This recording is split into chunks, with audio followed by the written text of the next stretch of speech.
समय पहले की बात है। एक गांव में एक परिवार रहता था। उस परिवार में रमेश, उसकी पत्नी लता और उनका बेटा राजवीर रहता था।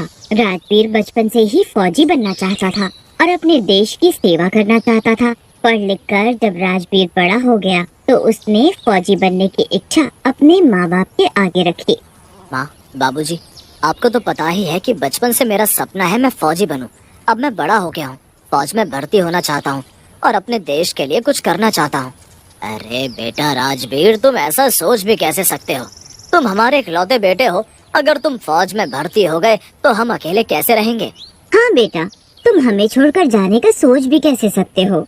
राजवीर अपने माँ बाप को बहुत समझाता है और काफी देर में जाकर उसके माँ बाप को ये बात समझ में आती है कि उन्हें अपने बेटे को फौज में भेज देना चाहिए। उनका मन अंदर से बहुत दुखी होता है, पर वो राजवीर को बाहर से इस बात का एहसास भी नहीं होने देते। अब राजवीर बड़ी ही खुशी खुशी फौज में भर्ती हो जाता है। उसका ध्यान तो बस देश की सेवा में ही लगा रहता है। काफी मेहनत के बाद राजवीर एक फौजी बन जाता है और बॉर्डर पर लड़ने चला जाता है। रमेश और लता को अपने बेटे पर बहुत गर्व होता है कि वो देश के लिए लड़ रहा है और वो अब काफी खुश भी होते हैं। काफी समय निकल जाता है और फिर छुट्टियों में राजवीर अपने घर वापस आता है।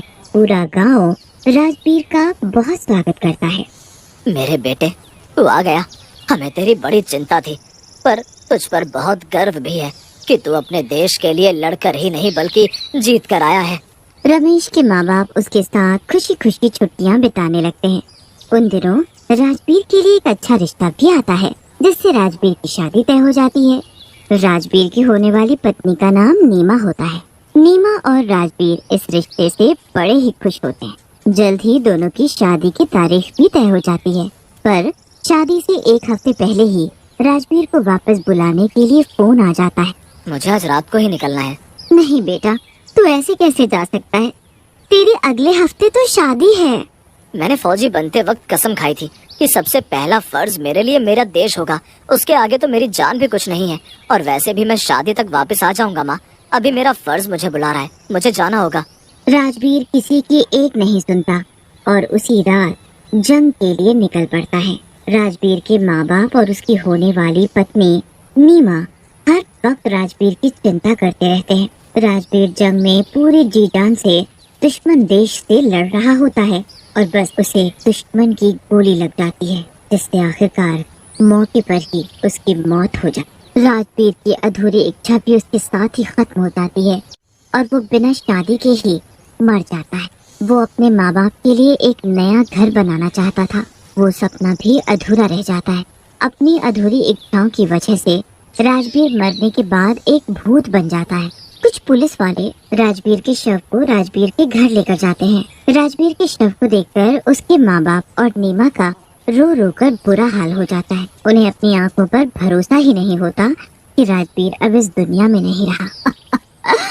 बेटा, मेरा बेटा तो हमें छोड़कर नहीं जा सकता है भगवान। हम सबको छोड़कर क्यों चले गए? सब लोग बुरी तरह रो रहे होते हैं। गांव वालों को भी राजवीर के मरने पर बहुत दुख होता है, पर उनको उस पर गर्व भी होता है कि उसकी मौत देश की रक्षा करने की वजह से हुई और राजवीर का भूत वहीं पीछे खड़ा सब देख रहा होता है। दिन का वक्त होता है, इसीलिए कोई भी राजवीर के भूत को देख नहीं पाता। रात होती है और सब सो जाते हैं। उसके बाद राजवीर का भूत अपने माँ बाप के पास आकर खड़ा हो जाता है। वो देखता है कि घर की एक दीवार बारिश के कारण बिल्कुल गिरने को हो गई है। ये तो कभी भी मेरे माँ बाबूजी पर गिर सकती है। मुझे जल्दी कुछ करना होगा। भूत जल्दी से उस दीवार के पास जाकर खड़ा हो जाता है और जादू से फटाफट उस दीवार को बनाकर खड़ी कर देता है। उसके बाद वो उस पर जादू से रंग भी कर देता है और फिर वहाँ से चला जाता है। जब राजवीर के माँ बाप सुबह सोकर उठते हैं तो नई साबुत दीवार देखकर बड़े हैरान हो जाते हैं। उन्हें तो समझ ही नहीं आता कि आखिर ये सब कैसे हो गया और किसने किया। ये बात अभी पुरानी भी नहीं हुई थी कि एक नई मुसीबत गांव पर आ पड़ती है। एक रात गांव में कुछ डाकू घुस आते हैं। गांव के लोग उन्हें देख बड़ा घबरा जाते हैं। भागो भागो, गांव में डाकू घुस आए हैं, जल्दी भागो। कहाँ भागोगे? कोई फायदा नहीं है भागने का। पकड़ो इन लोगों को और लूट लो सारा पैसा और गहने। वो डाकू उसके बच्चे को ले जाने लगते हैं। छोड़ दो मेरे बच्चे को, मेरे बच्चे को छोड़ दो, नहीं। उस औरत की आवाज सुनकर किसी को समझ नहीं आता कि वो करे तो क्या करे। आओ, कौन सा आएगा, जरा मैं भी तो देखूं किसमें इतनी हिम्मत है जो इस बच्चे को उठाकर ले जा सके। उस फौजी का भूत वहाँ प्रकट हो जाता है। डाकुओं की तो उस भूत को देख हालत खराब हो जाती है। तुम्हें परेशान होने की कोई जरूरत नहीं है। मेरे होते हुए इस गांव पर कोई आंख उठाकर भी नहीं देख सकता। इस बच्चे को उठाकर ले जाना तो बहुत बड़ी बात है। कौन है तू आखिर? एक भूत होकर तू कैसे इन लोगों को बचा सकता है? मैं अभी बताता हूँ कि मैं कौन हूँ। भूत उस डाकू की गर्दन पकड़ लेता है और उसे हवा में उठा लेता है। डाकू को ऐसा लगता देख बाकी के डाकू डर कर भागने लगते हैं। अरे अरे, मुझे छोड़ दो, मैंने क्या किया है? अरे निकम्मो, तुम मुझे यहाँ इस भूत के हवाले अकेला छोड़कर कहाँ भाग रहे हो? बचाओ मुझे, अरे मुझे कोई तो बचाओ। अब बुला, किसको बुलाएगा? हाँ, अरे मुझे जाने दो, छोड़ दो मुझे। ऐसे ही अभी औरत भी अपने बच्चे की भीख मांग रही थी ना? क्या तूने उसके बच्चे को जाने दिया था? क्या तूने उसे छोड़ दिया था जो मैं तुझे जाने दूं? मुझसे गलती हो गई, मुझे माफ कर दो। मैं अब कभी भी इस गांव की तरफ पलटकर भी नहीं देखूंगा। मैं सच बोल रहा हूँ, मेरी बात का विश्वास करो, मुझे जाने दो। अगर मैंने तुझे आज छोड़ दिया तो कल तेरे और साथी आ जाएंगे। और वैसे भी तूने इस गांव के जाने कितने लोगों को मारा और लूटा है। तुझे तो आज सजा मिलनी ही चाहिए। देखा, मैंने तुझे नहीं मारा, पर तेरी ऐसी हालत कर दी कि कोई अब दोबारा इधर नहीं आएगा। मैं तो हमेशा भूत के नाम से ही कांपती थी, पर आज मैंने देखा कि भूत भी इतने अच्छे होते हैं जितने कि इंसान भी नहीं। तुमने मेरी मदद, मेरे बच्चे को डाकुओं से छुड़ाया। आखिर कौन हो तुम जो हमारे गांव के लिए इतना कुछ कर रहे हो? जरूर तुम्हारा इस गांव से कोई नाता है। मेरा फर्ज है हर किसी की रक्षा करना, बस मैं वो निभा रहा हूँ। अब मैं यहाँ से जा रहा हूँ, पर कभी भी जरूरत पड़ने पर मैं जरूर वापस आऊंगा। भूत इतना कहकर वहाँ से गायब हो जाता है। पूरे गांव में उस भूत की खबर फैल जाती है। किसी को समझ नहीं आता कि आखिर वो भूत था कौन। पर उसके बाद लोग बड़े खुशी खुशी गांव में रहने लगते हैं कि अब कोई डाकू उस भूत के डर से गांव के अंदर घुसने की हिम्मत नहीं कर पाएगा। 2-3 दिन बाद फिर से गांव में एक नई मुसीबत आ जाती है। गांव में एक पागल हाथी घुस आता है और वो सारे खेत खराब करने लगता है। खेत में काम करने वाले लोग उस हाथी को देख शोर मचाने लगते हैं। भागो भागो, गांव में पागल हाथी आ गया है, ये सब कुछ बर्बाद कर डालेगा। सब जगह उथल पुथल मच जाती है।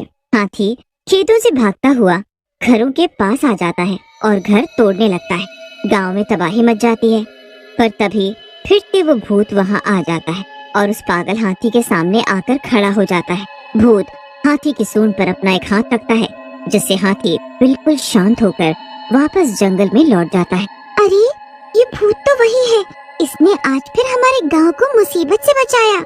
आखिर कोई भूत इतना अच्छा कैसे हो सकता है बहन? भूत वहाँ से फिर से गायब हो जाता है। एक दिन गांव वाले उस भूत की सच्चाई जानने के लिए एक तांत्रिक को बुलाते हैं। तांत्रिक जब अपने मंत्र को पढ़ता है तो उसे ज्यादा कुछ तो पता नहीं चल पाता, पर वो एक बात बोलता है, ये तो कोई ऐसी आत्मा है जिसे लोगों के लिए कुछ करने का जुनून है, जैसे होता है ना फौजी। पर आप लोग परेशान ना हो, ये भूत किसी का बुरा नहीं करेगा। राजवीर के घर वालों को बहुत बड़ा धक्का लगता है। पूरा गांव उनसे मिलने उनके घर आता है। मत रो बहन, वो तुम्हारा नहीं पूरे देश का बेटा था और अभी भी है। ऐसा बेटा भगवान सबको दे जो मरने के बाद भी अपना फर्ज निभा रहा है। सच कहती हो तुम, मेरे बेटे ने मरने के बाद भी लोगों की रक्षा की हर तरह से। मैं बस चाहती हूँ कि अब उसकी आत्मा को शांति। उसके बाद गांव वाले एक बहुत बड़ा हवन रखते हैं, जिसमें राजवीर की आत्मा की शांति की पूजा होती है और राजवीर की आत्मा को आखिरकार शांति मिल जाती है।